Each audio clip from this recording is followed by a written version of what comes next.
LeBron James ginamit na rin ang moves na pinauso ng mga Pinoy sa NBA at Eurostep God ng Pinas tinapatan ang Pinoy step ni Luka Doncic.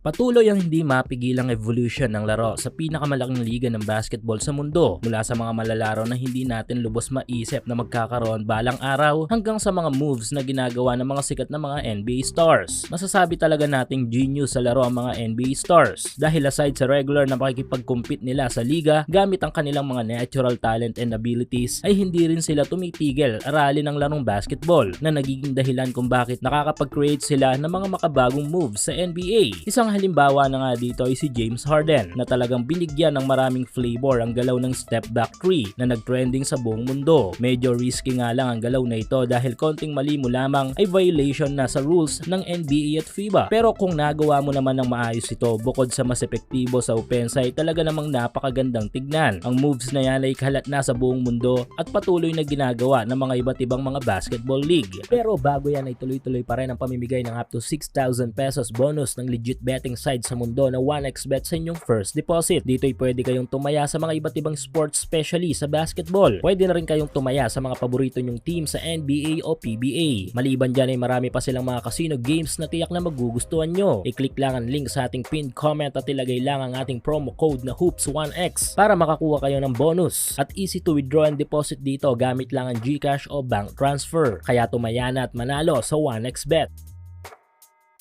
Again, ito ang power ng NBA na lahat ay tinuturing na leader pagdating sa mga rules, even sa mga moves. Pero syempre hindi papahuli ang mga Pinoy dyan dahil maliban nga sa mga players and coaches ay meron din tayong masasabi nating ambag na moves sa NBA. Ito nga yung Pinoy step. Yes, sariling atin ito. Siguro ang ilan sa ating mga kababayan ay normal na lamang ang galaw na ito dahil nga matagal na nating ginagawa sa laro. Pero sa NBA, ito nga ngayon ang pinakabagong trending move. Maliban sa ilang kilalang star players na gumagawa nito sa game, kabilang na si Luka Doncic, ay nakarating na rin ay nagamit na rin ito na masasabi nating pinakasikat at kilalang tao sa NBA ngayon. Ito nga ay walang iba kundi ang nag-iisang hari na si LeBron James. Tulad ng sinabi ko kanina ay likas na genius sa laro ang mga NBA stars at ayaw tumigil sa pag-aaral ng mga bagong galaw upang magamit nila sa aktwal na laro. Kung kaya't papahuli ba dito si LBJ? Well, nito lang ay ginamit nga ni LBJ ang Pinoy step sa laro nila kontra sa Portland.